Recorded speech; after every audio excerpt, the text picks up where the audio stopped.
Hello everyone. In today's video, we are going to see the structure of mitochondria. So let's understand what is mitochondria. It is also known as the powerhouse of the cell. Why it is known as the powerhouse of the cell is it provides energy. Okay, so whatever energy is actually needed by our body, we actually get it from the mitochondria. Let's understand it with an example. Like we get a supply of electricity in our home, we use it for various purposes.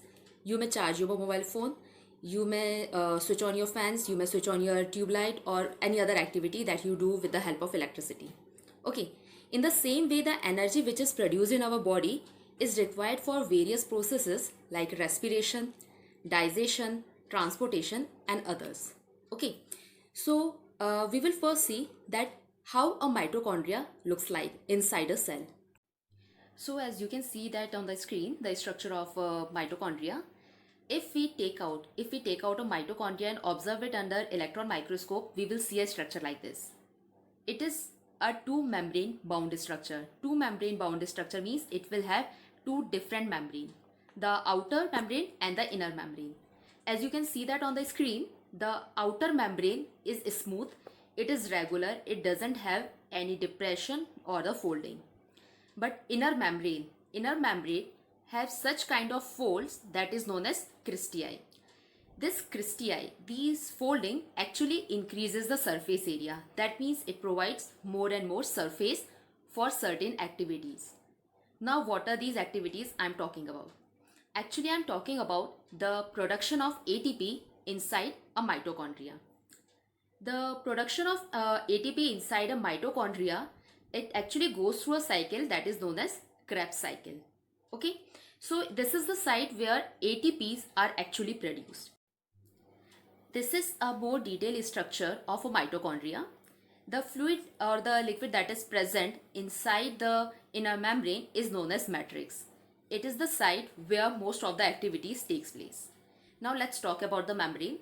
The outer membrane is mostly permeable to a lot of substances. It is permeable, it gives permission to most of the elements or some ions to come inside. But it is not the same with the inner membrane. Inner membrane is much more specific with these activities. That means it is selectively permeable. It allows only some kind of material or the ions to come inside and go out, to move across through it. Clear? Now let's talk about ATP that is being produced in the mitochondria. ATP, also known as adenosine triphosphate.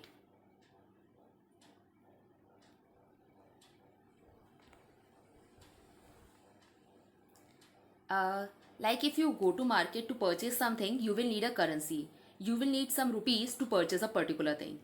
In the same way, if you want your body to do a particular activity or to do certain task, we continuously need these ATP.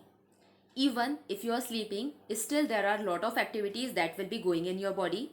Or if you are just watching the mobile phone, still you need your other activities to work like this. So it is actually done by these ATP. How does this ATP actually works? Okay, so before that we have to understand a concept that whenever a particular bond is break, it releases energy. It releases energy that will be utilized by us to do a certain task. Okay, so let's see how adenosine triphosphate or ATP works. Meanwhile, you started with this video, you were having ATP, you were having 3 phosphates. Okay, meanwhile this video is going on, this we are actually understanding more and more things, more tasks are needed. Okay, so one of the phosphate will go away.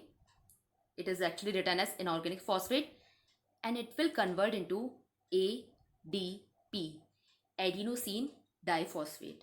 Okay, meanwhile you do further activities, you watch this video further, this ADP will convert into AMP, that is adenosine monophosphate.